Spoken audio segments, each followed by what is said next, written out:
The next power of attorney is what I call the financial power of attorney. The financial power of attorney covers everything except health care decisions.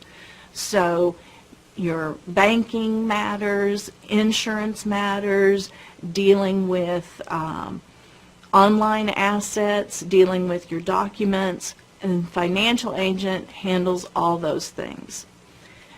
Your power of attorney for finances is also, or there is also, a statutorily promulgated power of attorney for finances. It's called the statutory durable power of attorney.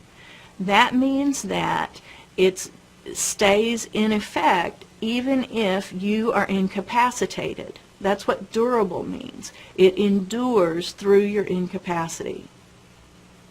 So you want your financial agent to be the same thing that you want your medical agent. You want a person who, you want a primary and an alternate and even a second alternate. The skills, though, for your financial agent are different from the skills that your medical agent has. Your financial agent needs to be good with details. They need to be trustworthy, naturally. They need to be someone who can manage your affairs if you become incapacitated.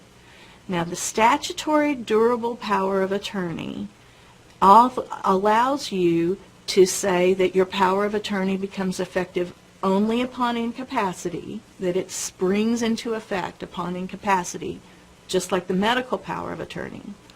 Or it lets you say that it's effective immediately. As soon as you sign it, then your agent has authority to act. I recommend that you make it effective immediately upon signing. Why is that? Well, one, you want someone who you know is going to act right, whether you're incapacitated or not.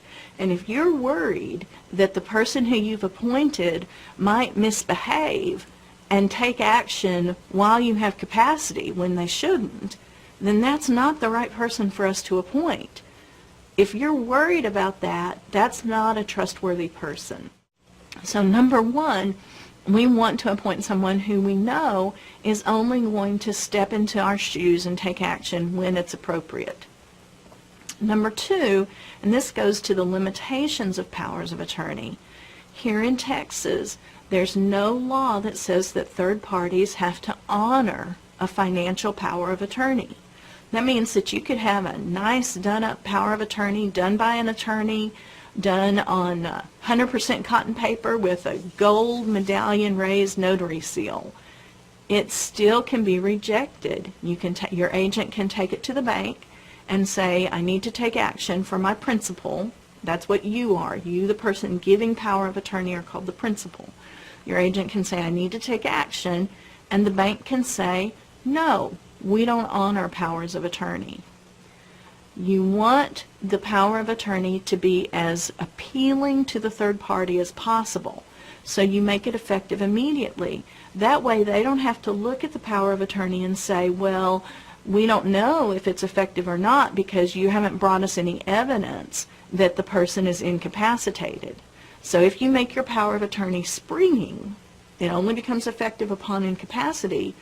The bank or third party or insurance company is going to want you to bring some letter from a doctor or some sort of evidence that the person is indeed incapacitated, because you don't have authority to act unless the person is incapacitated. Getting a letter from a doctor that the principal is incapacitated isn't always easy. Some doctors don't want to be involved with that. They don't want to firmly state, yes, this person is incapacitated and can no longer handle their finances. So if you make your power of attorney springing, are giving your agent more trouble. You're making it less convenient and more of a hassle. And remember that the person who you've appointed is taking on a job for your benefit. It's an honor to be appointed as an agent under a power of attorney because it means someone trusts you. But it's not all fun and roses. It's a burden to take that job. So you want to make it as easy as possible for the agent you've appointed.